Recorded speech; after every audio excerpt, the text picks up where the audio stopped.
Episode 6 starts with Hay torturing Carmine for information about his sister. Besides Carmine and Bai, Hay's sister, we learn of another person, someone named Amber. And for someone who can't show emotions, Hay sure is showing a lot of something here.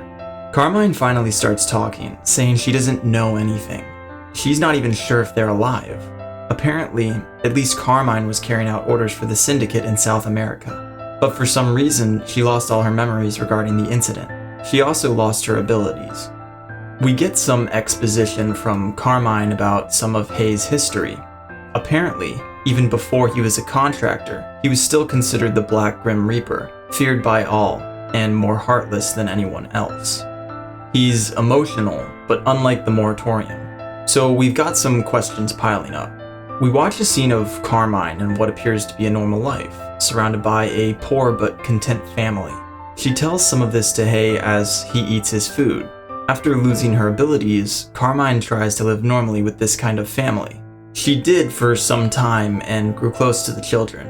This moment is poignant because up until this point, Carmine only had known great violence and destruction. For the first time in so long, she could finally live peacefully, and she cherished these moments. It actually brought her happiness, which she finds to be a horrific irony, since her remuneration had always been drinking the lifeblood of children. And then we get this scene.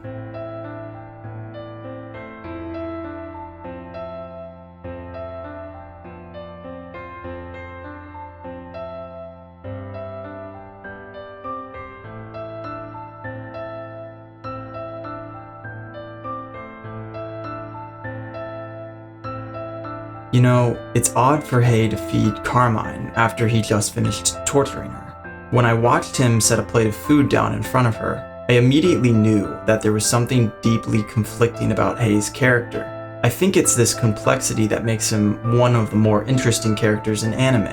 As the Black Reaper, Hay is a ruthless killing machine capable of extreme violence and cruelty to achieve his goals.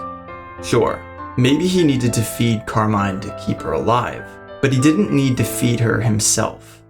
There's still some humanity and compassion left in him. Hay sees that Carmine is a person with a past and emotions. Though it's hard to tell whether he was affected by her story, Hay still demonstrates a modicum of empathy.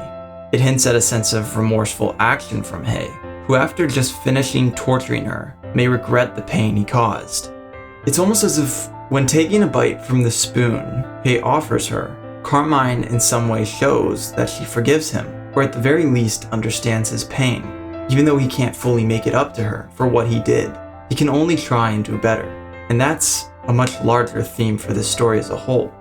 When Carmine sees that she upsets Hay, it makes her break into laughter and reasons she can hardly understand herself. She's never known him to be so petty. She's never known him to be so human. And in this way, she sees that he's not as heartless as he used to be. After this touching scene, Carmine agrees to help Hay, but she makes him promise something.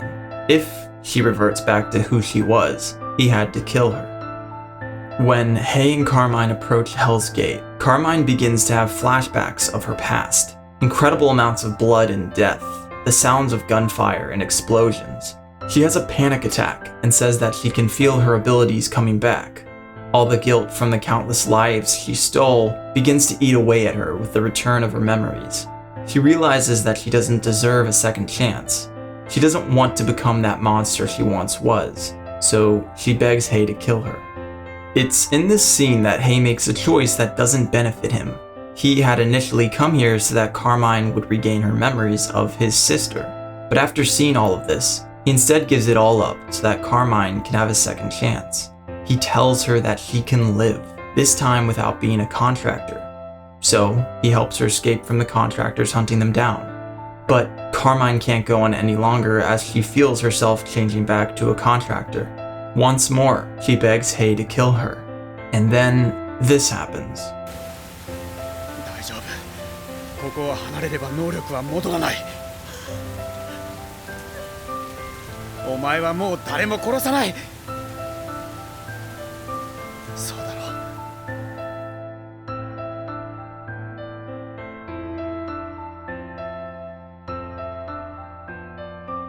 う。In her final moments, Hei gives Carmine hope. He smiles at her. After regrouping with the syndicate team, Huang lectures Hei about the stupidity of his actions. His recklessness caused the death of Carmine, and if the syndicate knew, they would all be next. Besides the death of Carmine, this is probably the most hurtful scene in the episode. Episodes 7 and 8 are fun little filler episodes that don't really push forward the overall plot of the anime, but they do serve to further develop the characters of the cast, including adding a random detective into the mix. It's a much needed break from the incredibly dark themes of the show thus far, and it just goes to show that this world isn't only bad. There are some specks of hope and happiness within the bleakness. We finally get to understand Misaki Kirihara better in this episode. It revolves around her family, friends, and history. While investigating a murder, Misaki's father pays her a visit. He's a high-ranking officer in the police force, head of security at the National Police Agency. He takes her to dinner in order to give her some good news. He's promoting her to superintendent. So yeah, nepotism. Though one of the main reasons she's being promoted is to be the token first female superintendent. We learn why Misaki joined the police, to help the weak. I mean, it's kind of a bland motivation for such a complex anime, but I think that's sort of the point. From what we understand about Misaki up until this point, she's essentially a walking regulation manual. She does everything by the book. She's very disciplined and respects authority. She's the perfect foot soldier. And yet, even though she can help more people as a superintendent, she appears skeptical about it. Before Misaki leaves the hotel, she bumps into an old friend, Alice Wang. Alice is a rich girl, daughter of Wang Xiaotang, a businessman who owns a large hotel and the boss of a powerful gang called the Chen Long Tang. Alice thinks that Misaki's there for her birthday party, but it's actually a coincidence. After a bit of persuasion, Misaki agrees to stay for Alice's party, for at least a little while. Oh, and don't worry about this guy's elf ears. Nobody else is saying anything, so it's probably just a medical condition or something. This is where we get some backstory about their past. Misaki caught Alice smoking on the roof, and like the goody two-shoes she is, she tells Alice that it's wrong to smoke. Hey, look, it's her. The two girls have a back and forth, and Alice pulls the "my dad's rich and a mafia boss" card, thinking that she'll scare Misaki into submission. But Misaki doesn't back down. Alice likes this. As a rich kid, she's used to getting what she wants. As the kid of a mafia boss, everyone else fears her. But Misaki is different. She knows Wang Xiaotang, and even so, she still tells Alice that she won't back down. For the first time in her life, she's found someone who will look at her as a person. Not a rich kid, not the daughter of a mafia boss, just a normal girl. So the party keeps going, and we see some characters that we know well. Saito, one of Misaki's detectives, somehow infiltrates the party. Hey, we know that guy. And as usual, he's a master manipulator.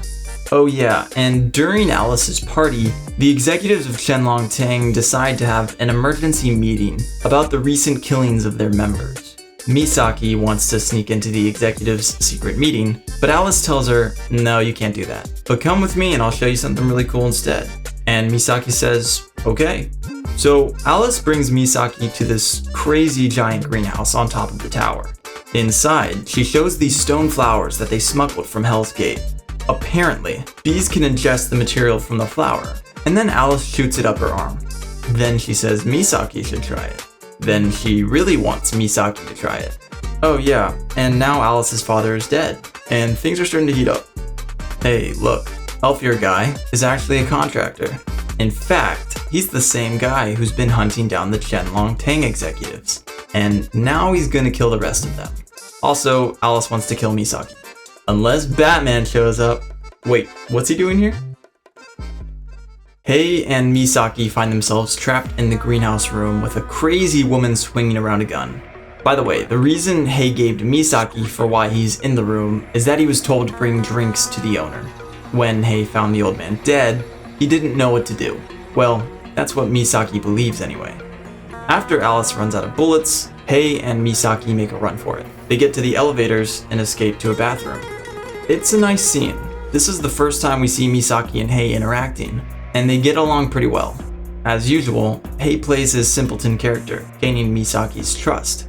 I love how the author connects Hei's facial expressions with the things Misaki says. This is what writers are supposed to do, and it's amazing when they succeed. When Misaki talks about her experiences, relationships, and emotions, we can see that Hei knows this better than anyone. We can see Lee's mask slip to show the true self underneath. We get to see Hei. After Hei brings Saito to Misaki, he leaves them to go on his own quest. That's when we get another badass fight scene between the Black Reaper and Wei.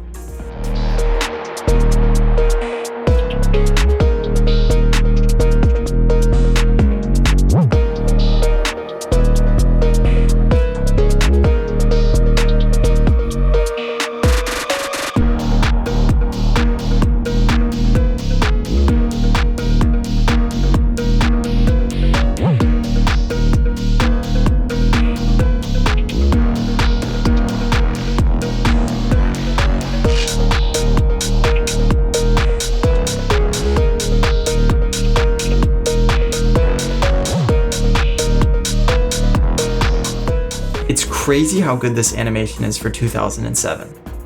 So our two fighters find themselves outside, and Wei seems to get the upper hand, killing our protagonist. Well, I loved Hei for as long as he lasted. I guess the rest of the series will just take on Misaki's perspective. Unfortunately for our detectives, well, they run into some trouble. Alice knew their plan and led them right to her. She's still waving around her gun like a maniac. And maybe you're wondering what her motivation is. Let me tell you. She felt held back by her father and his mafia, living a life shouldering the burden of Qianlong Tang. She wants complete control over the mafia, and that's really all we get. I gotta be honest, it's not a very believable character motivation. Don't get me wrong, her relationship with Misaki is pretty strong and was well executed, but her reason for taking over the mafia in such a violent way, even killing her father, is pretty weak. This motivation makes her appear psychotic, yet we haven't seen anything strong enough that would make a normal person like herself act out in this way. Not that it matters anyway, because in the next moment,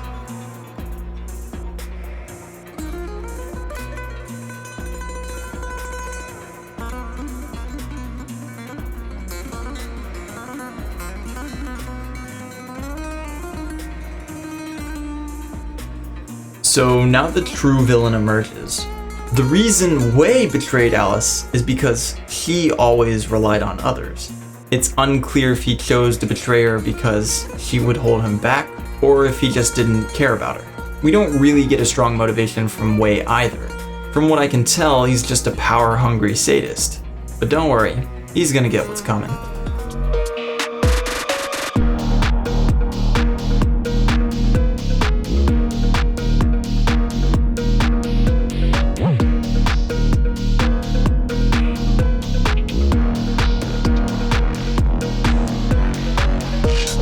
That's right, the Black Reaper beats the shit out of him. Back when Wei thought he marked Hei with his blood, it was actually a trick. Hei cut himself and put his own blood on his mask, making it appear as though it was Wei. Man, this guy really is on the same level as Light and Ainakoji. It's just a joke, don't freak out. In the end, Wei escaped from police custody. Hei retrieved the crystal piece for the syndicate, and Misaki has a nice moment with Kanami, her last best friend. Let me just say this. I really love these small wrap-up moments at the end of each episode. It retraces the moral of the story and lessons and wisdom the characters can walk away with. It also gives us, the audience, a glimmer of hope in the sea of darkness this show presents. Episode 11 begins with Hei receiving orders from the Syndicate to infiltrate Pandora's research facility. If you don't remember, that's the place that Misaki and November's team were trying to escort Carmine to. Since it's an international research facility overseen by the United Nations, it's a pretty important place with a lot of security.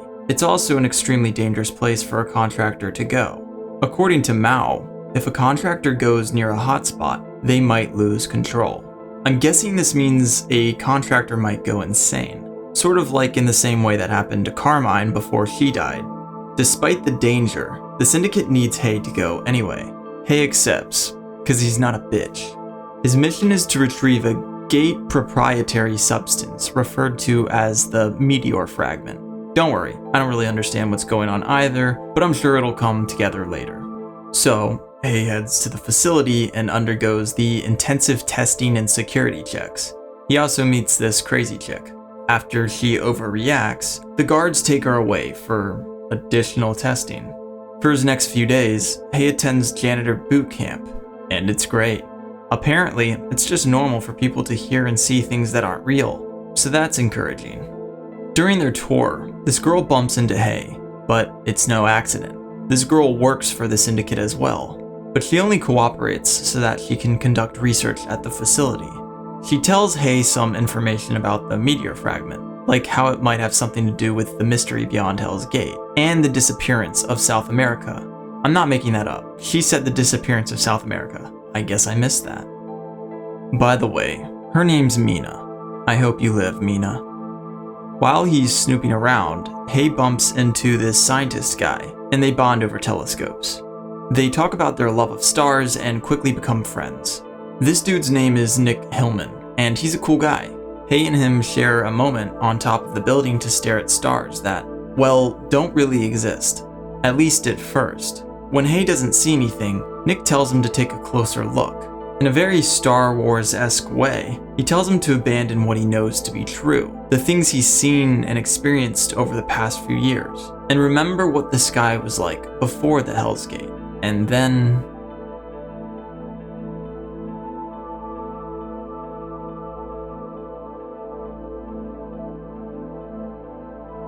This moment between Hei and Nick is yet another reason why I love this show so much.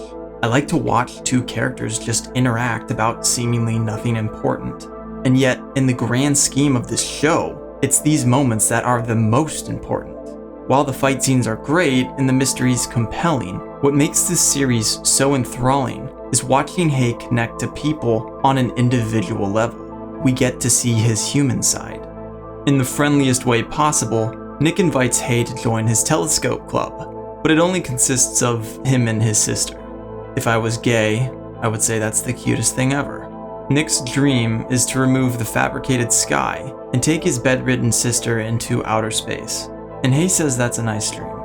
So now we hop back into the perspective of the crazy girl. She created some plan to get out of the Pandora facility. Well, the reason she had to make a plan is because they're not allowed to leave for like a month, and she thinks she has a way of going home earlier. Anyway, she's up to something devious during the night, and someone sneaks up and murders her. This person looks a lot like Hei, and also has what looks like electricity, though we later find out that it's not him. So now a murderer is running around in the facility that looks like Hei. This episode ends with an area search using a surveillance camera operated by Dr. Sergey's 3rd Sector team. I don't know why he needs all these random people, but we're rolling with it. Their job is to gather as much observable data as possible. So it's like that puzzle game, Spot the Difference, except they only have one picture, and they have to figure out if there's any freaky shit happening. So the drone rolls up to the crash site of the meteor, and Hei sees something weird.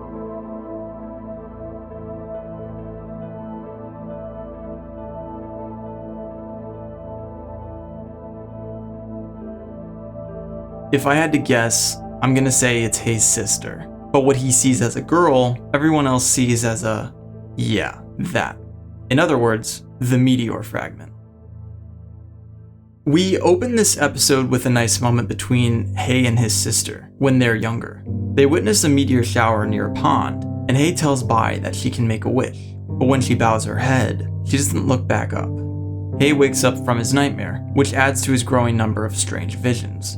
This is probably the effect Mao was talking about before Hei started the mission, whatever it means for a contractor to approach the gate.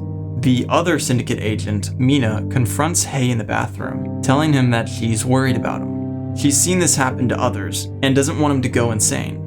But there's something else going on here. Girl's got mad love for the Dark Knight, but she's not ready to confess. Hei finds Nick cleaning up his telescopes. Apparently, Nick is tasked with retrieving the meteor fragment, and it's going to be super dangerous, so he's cleaning up just in case he doesn't make it back. He also offers Hei one of the telescopes, to which Hei accepts. It's nice to see this last small moment of friendship between the two, before Nick heads out beyond the gate. Nick says this line, "If I return safely, let's gaze at the stars again." So that means he's going to die. We also have a little unimportant drama between Hei, Mina, and the chief janitor guy. Basically, Mina got friendly with the chief as to not blow their cover, and he took that to mean that she likes him. Then Hei tells Mina off for acting on her own. Then Mina ensures Hei that she's not a slut and just wanted to talk with the dude.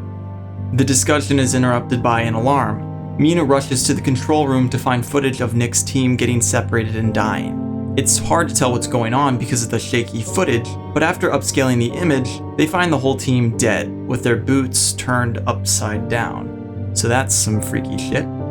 Nick was the only one who made it out of the attack, so thankfully he's not dead. The chief of security tells the director that they need to get the fragment, but the director says that it's too dangerous for now. When the security guy returns to his room, his boss is waiting for him. He tells security guy to hurry up or he's going to get in trouble. So the security guy takes matters into his own hands. Mina pulls Hei aside and tells him that she's suspicious of Nick. It's kind of weird that he's the only one to make it out alive from the attack. Then, Mina takes this opportunity to finally confess her feelings to Hei. Compared to the other agents she's met, he's by far the nicest, and it's for that reason that she likes him. You might be wondering how Hei responds to this. Well, like the total chat he is, he just walks away. Bro doesn't even give her an answer. That is cold as fuck. The security agent straps up and tails Nick to the darker parts of the facility. Then they travel outside toward an abandoned building. This is where we find out that Nick is actually a contractor. He's the one behind killing his team, and even that crazy girl from earlier. The reason the victim's boots stand upside down is because of Nick's remuneration requirement. But the security guy wasn't the only one to follow Nick. Hei is also there, and he saw everything. Nick tries to convince Hei that it's not what it seems. He was hired by the CIA to retrieve the material within the gate in exchange for a position in NASA, which, if you ask me, Nick deserves a way better reward for that level of espionage. He continues on telling Hei that he still has a promise to his sister. He wants to retrieve the real Sky and take his sister to space. This is the only way he can do it. Hei drops his fake persona and talks to Nick for real. He says that Nick is lying, that he's been lying this entire time about the Sky, his sister, his dreams, everything. He laughs somberly at the idea that contractors can dream. Then they fight.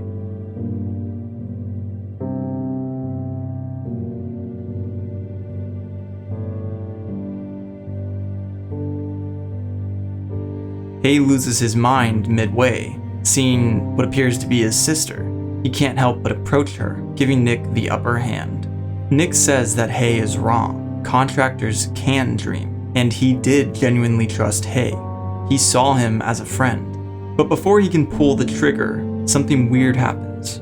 The meteor fragment lights up and brings Hei and Nick into this dream realm. Inside, they see the stars come back to the sky, and Nick runs toward an imaginary rocket.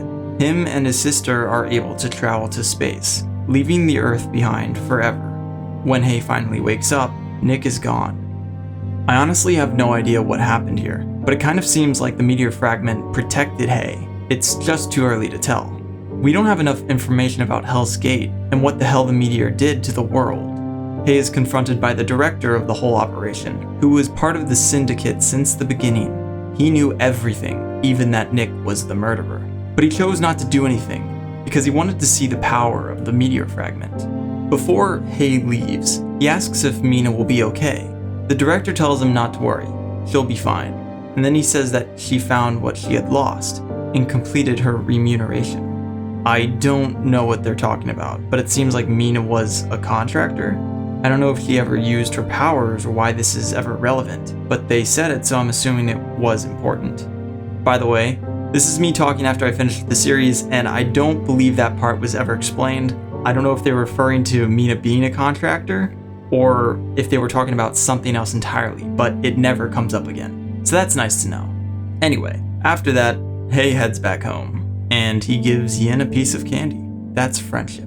Then we get this closing shot of a girl with green hair.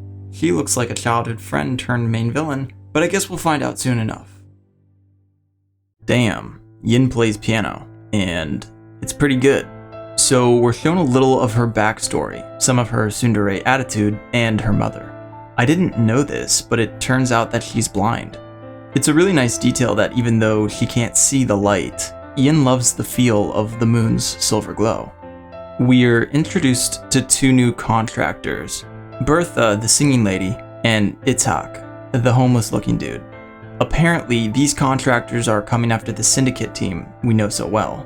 Bertha killed a syndicate agent who was tailing her. Itz reminds her that they're only there to surveil the area, but he soon finds surveillance specters moving along the power lines. He sucks the specters and absorbs them, cutting off Kanami and the astronomy division's connection. It spots another specter close by and sucks that one too. This specter happened to be Yin's, and once she loses connection, she faints in the alley. The rest of the episode is a race to finding Yin. Bertha and Itz want her because she's connected to the group they're hunting down. Hei and the syndicate team want to find her because, well, she's part of their team. And her piano instructor from the past travels to Japan to find her. He hires the detective guy to help find her. All of these parties are scrambling to look for Yin for different reasons. It culminates in a battle, which she eventually escapes. The most interesting aspects of this episode surround Hei's moral dilemma. Huang orders Hei to kill Yin when he sees her. Though it's not stated explicitly, we can understand that Hei has grown to care for Yin after all this time of working together. It's for this reason he chooses not to kill her when he first sees her, and grapples with it after Huang gives him an ultimatum. We also get to understand Yin a little bit better. We don't know how she ended up in Japan, but the appearance of her piano teacher indicates that it wasn't likely of her own volition. We sort of understand that Yin is a doll, but I don't entirely know what that yet means. Are random people just kidnapped and brainwashed to become dolls? Or did something else happen to Yin? I guess we'll just have to find out. In episode 14, we learn about Yin's past before she left home. After her father died in a plane crash, her mother fell into a cycle of despair. In a moment of weakness, she made a move on the piano teacher. The two had always been attracted to each other, and Yin's mother could no longer hold herself back. But before anything could move forward, Yin finds them together. Yin runs away, and her mother gives chase, trying to explain everything, but she never gets the chance. Yin, being blind, runs in the middle of the road, just as a car speeds towards her. Her mother doesn't hesitate to push Yin out of the way, sacrificing herself. Before Hei heads into the old school building where Yin and her piano teacher took cover, he runs into the detective, Guy. Hei tells Guy to go away, but this only angers Guy to grab Hei and tell him that there's more to Yin than meets the eye. Guy tells Hei that Yin is crying inside. Though it's not said, we all know what this means. Yin isn't a doll, she's a person, even if most of that personhood is locked away deep inside. This is another nudge at Hei's resolve to kill Yin. He's still grappling with whether he should kill her or not. And this statement from Guy makes him reconsider further. Hei finds Yin and her teacher. He questions her about why she ran away. She was hoping that her soul would be able to move forward. If I had to guess what this means, after Yin's specter was stolen from her, she maybe regained her memories and felt as though she needed some time on her own to do some soul searching. However, when Yin hears Hei call her his partner, she props up. She's always shown a certain amount of affection toward him, but he had always rejected her. For the first time, Hei told her that she meant something to him, that she mattered to him. Then the Russian contractors attack. Oh, yeah, by the way, they're Russian. They're part of the Federal Security Service. Anyway, they face off against Hei, and with the help of Huang, Hei takes them down. Huang's had enough of this drama with Yin and is about to snipe her when he sees something that catches him off guard. Before he dies, Itzhak releases all the specters he had stolen up to that point. They rise into the sky, creating a light reminiscent of the moon. For the first time since her mother died, Yin felt the silver glow, and it brought her back to the memories of her mother and past, bringing tears to her eyes. When Huang sees this, he reconsiders everything.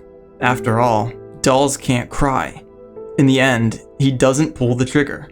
Whatever little humanity he has left took over and refused to pull that trigger, because that was the first time he recognized Yin was just a girl.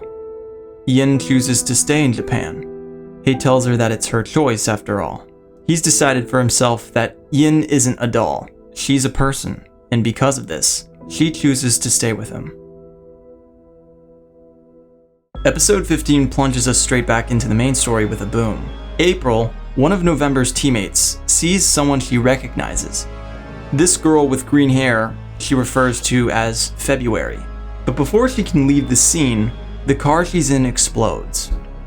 February was a double agent that must have worked for or with them at some point, who stole gate-related information from them and delivered it to the Syndicate. Great Britain lost an advantage in contractor-related research because of her. Kanami talks with one of her subordinates about the solar maximum. Every few years, the largest sunspots appear in clusters on the sun's surface, making it look like a giant eyeball. This phenomena was only visible after the emergence of the gate, suggesting it had something to do with this. They still don't entirely understand the solar maximum's significance, but the last time it happened, the gate in South America disappeared. Hei then meets this young boy on the street, retrieving his necklace from a tree branch. We later learn this boy is Maki, and he's part of February's group. This redheaded dude is Amagiri, though I don't know how important he'll be later. Back at the observatory, this old lady, Hoshimi, starts rambling about something people don't understand. However, it's not the words themselves that worry them. According to Kanami, the last time Hoshimi spoke, something terrible happened. South America disappeared from the world. For some reason, explosions are occurring all over the city, though it's unknown why. Huang thinks that each nation's intelligence agencies are going to war. Japanese law enforcement isn't entirely sure, but believes that the CIA may have something to do with it. Whatever the case, MI6 orders November not to worry about anything else besides searching for February. But before he can leave, November is confronted by an old rival. Hei believes that November took the meteor fragment and wants it back. But before he can attack, November asks Hei where February is, and then uses her name, Amber. Hei has a strong reaction to this, demanding that November tell him where she is. November initially thinks that Amber is working with the Syndicate, but after this interaction with Hei, he realizes that she's deceiving both MI6 and the Syndicate. She's also likely the one behind the explosions in the city. So right now, Amber is a pretty important character. After gaining this information, Hei immediately starts searching for her. November starts speeding down the road when he notices yet another explosion. He sees Maki on the street, recognizing him from April's last message as a boy with different colored eyes. This prompts him to confront the boy, and this results in Maki, who is shown to be a contractor, blowing up the area.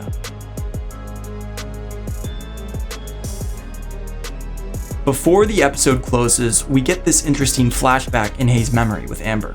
Apparently, they were friends from back then, maybe even closer. She may be the closest person to him besides his sister, considering how she wants just the three of them to run away, and he doesn't seem to be against it.